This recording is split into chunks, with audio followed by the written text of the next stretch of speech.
All right, ready to dive into some seriously deep stuff today. Sounds good to me. We're tackling Aristotle's Nicomachean Ethics. Oh, wow. And Big one? yeah, it's not just some dusty old book though. This is about like figuring out how to live a good life. Yeah.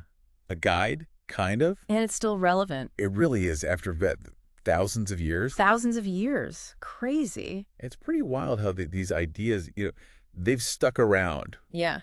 Across, like, all these different cultures and centuries. Mm-hmm. We're not just, like, reading, We're really trying to get at something. Yeah. Insights that might actually, like, shift how we look at things today, even. Okay, so to help us out, we've got the book itself, obviously. Yeah. But also a really helpful intro to set the stage. Right. And a glossary. Oh, thank goodness. Saves us from all those tricky terms Aristotle throws at us. Yeah, some of those words are real head scratchers. Yeah. Yeah. So our mission for this deep dive, Yeah, basically, just lay it on me. to give you, the listener, Aristotle's main takeaways Yeah. on things like virtue, happiness, even justice. All the good stuff. Yeah.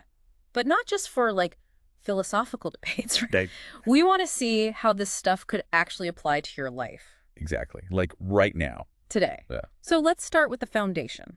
Okay. Back to basics. What did Aristotle even think the good life was? Yeah. What's he aiming at? Most people back then, they thought happiness was all about racking up as much pleasure as possible. Yeah, like just have fun all the time. Right. But Aristotle, he wasn't buying it. He had a different idea, huh? Totally different take. Well, you know how we all want a life that feels like truly meaningful? Mm. Like we're doing something that matters? Yeah. Aristotle called that eudaimonia. Okay, eudaimonia. Yeah, it's a mouthful, I know. It is. But basically he's saying happiness isn't just a feeling, Right. like a fleeting thing. Yeah, yeah. It's an activity. It's how we actually use our abilities. Oh, interesting. And not just any abilities, but like the ones that are uniquely human. Mm-hmm. And this happens over our whole lives, not just a weekend. Right. So it's like about living up to your full potential, kind of. You got it. It's not just about, lounging around and having fun. Right. Takes a little more effort. Yeah. It means cultivating certain virtues. Virtues, okay. Yeah. These are like excellences of character. They help us Act well. act well, exactly. So like being a good person, essentially. Yeah. Think of stuff like courage, Yeah. generosity, even wit. Wit, like being funny. Yeah. Aristotle thought even that was a virtue. Wow, okay.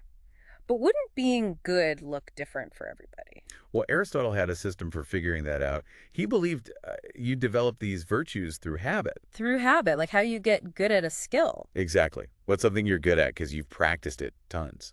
Well, after like years of trying, I've gotten pretty good at baking sourdough. There you go. You practiced, you honed your technique, and now you're good at it. Yeah. Aristotle thought moral virtues work the same way. We practice being courageous or generous until it becomes like second nature. Huh. So how do we know which virtues to practice? Aristotle gets pretty specific about that. Yeah, he did have that whole doctrine of the mean thing going on, right? That's right. He said virtue isn't about being moderate all the time. So not just like being chill about everything. No, it's more about finding the right balance between two extremes, like finding that sweet spot depending on the situation. Okay, I'm intrigued. Let's use courage as an example. Okay, good one. So courage is right in the middle. Mm-hmm. On one side, you've got cowardice, which is like a lack of courage. Right, being too scared to act. Then on the other side, you've got recklessness. Too much courage. Yeah, like doing something super risky without thinking. Yeah.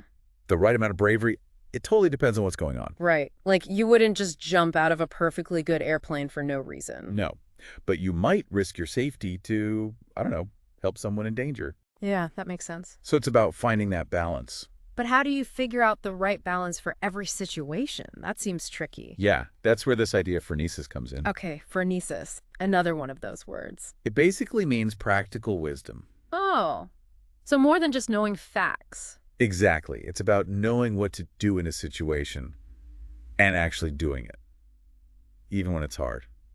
So like a skilled sailor navigating through rough seas, they need knowledge, but also experience to make good choices. Perfect analogy. Aristotle would love that. So it's not just about being nice. It's about making tough calls and actually taking action. You're getting it. Judgment and action are key here. It's not enough to just know the right thing. You got to actually do it, even when it's tough. That's a powerful point. So we've got virtue linked to happiness, but what about justice? Ooh, good one. Seems like a huge part of the good life puzzle, too. Absolutely. And Aristotle was like, justice is way more than just following the law. Okay, there's more to it then. He actually made a distinction between two types of justice. There's universal justice, Universal justice, which is basically like being a good person overall. right? And then there's particular justice. Particular. That's about fairness in specific actions. So being a good person is the foundation, but then there are all these different ways fairness plays out depending on the situation. You got it. Let's make this real. Okay, I like real. Say you're splitting rent with roommates. It's relatable. So distributive justice means everyone chips in fairly to cover the total cost. Mm-hmm. Doesn't necessarily mean everyone pays the exact same amount, though. Right. Like, if you have the biggest room, it's only fair you pay a bit more, right? Makes total sense. It's about what each person contributes proportionally. Exactly. But what about if, like, one of your roommates breaks something valuable? Ooh, tricky situation. That's where this other type comes in, rectificatory justice. It's about making things right again, restoring balance. So maybe the roommate who broke the thing pays to replace it. Right. So you're not just punishing them, you're trying to make the situation fair again. Exactly. Okay. I'm really starting to see how all these ideas connect to real life. It's not just abstract philosophy.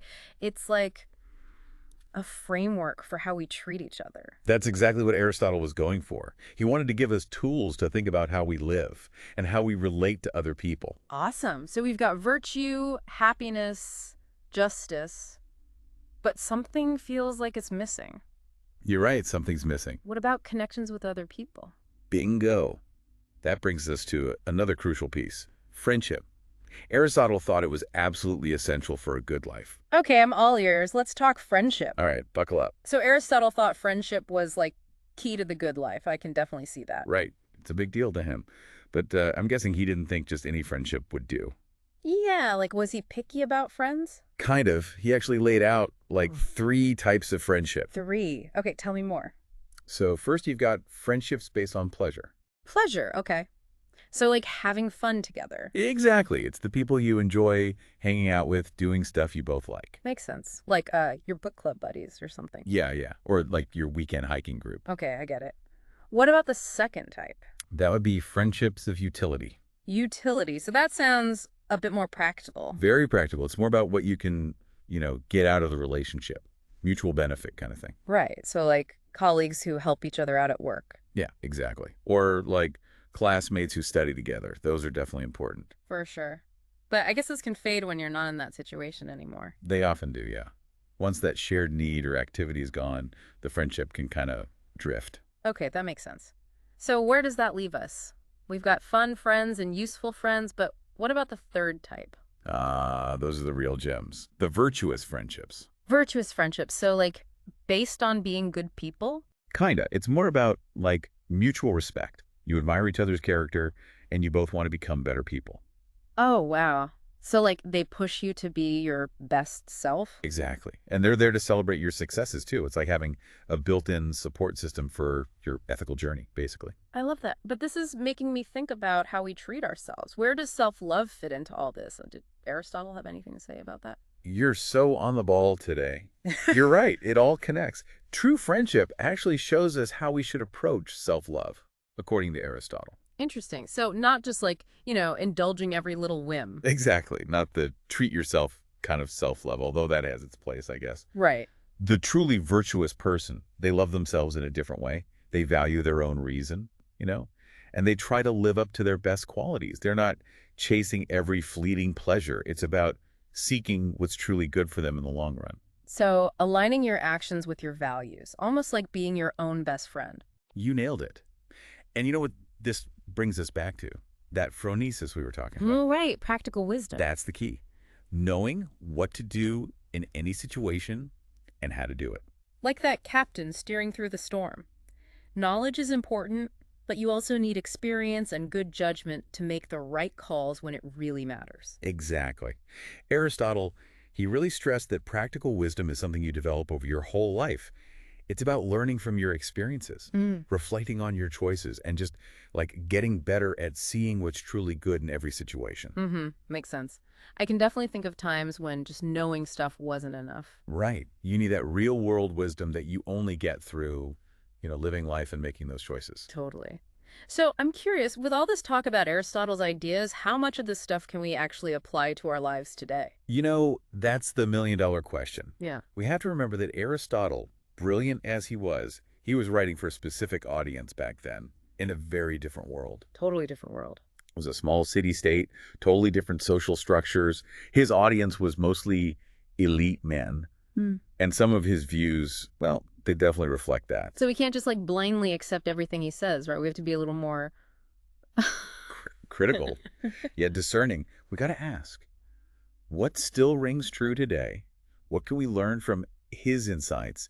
And where do we need to go beyond Aristotle to grapple with all the complexities of modern life? So more like using his ideas as a starting point for our own ethical journeys. Exactly. That's the spirit. Yeah. And speaking of ethical journeys, I have one final kind of provocative thought for you before we wrap up. Ready for it? Hit me. All right, I'm ready. Lay it on me. What's this final thought going to make us think about? Well, we've talked a lot about eudaimonia, right? That whole flourishing, fulfilled life Aristotle was after. That was the goal. But he also knew we don't live in, a perfect little bubble. Right. Real life's a bit messier than that. Definitely. Life throws curveballs. Yeah, even if you're working on being a better person, striving for justice, got your good friends, stuff still happens. Stuff definitely happens. Aristotle was real about that. He acknowledged those external factors, things like health, wealth, even your social status. Oh, yeah, those can make a difference. They can make it easier or harder to live that good life. It's like you can have all the skills in the world, but Yeah. if you don't have the right tools or the materials, you're not going to get much done. Perfect analogy. Yeah. Aristotle wasn't naive. He knew circumstances could get in the way. Sometimes things are just out of your control. Yeah. But even then, he thought you could still aim to live virtuously. Make the most of what you do have. So it's like resilience. Yeah. Bouncing back from setbacks. Yeah. Not letting them derail you from, trying to be a good person. And that's where that practical wisdom stuff comes in again, That's right? count it. Right. It helps you navigate the rough patches. It's not about having this rigid set of rules. Yeah. It's more like developing your judgment so you can make good choices no matter what the situation throws at you. So not always about the right answer, more about becoming the kind of person who can figure things out when things get tough. Exactly.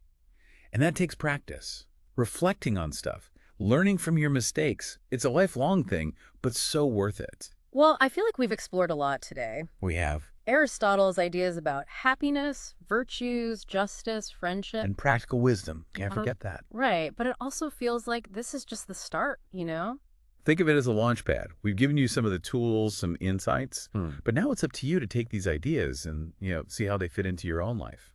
And remember that final thought you mentioned. Oh, yeah. Aristotle, he was a product of his time. For sure. Some of what he said might not quite fit today, might seem outdated even. Yeah. But instead of just throwing it all out, we got to be critical, right? Ask ourselves, what parts still resonate? What can we learn from him? And what do we need to add to his ideas to deal with, the world we're living in? So taking the best of what he offers and building on it. Couldn't have said it better. So keep those questions in mind. Keep exploring.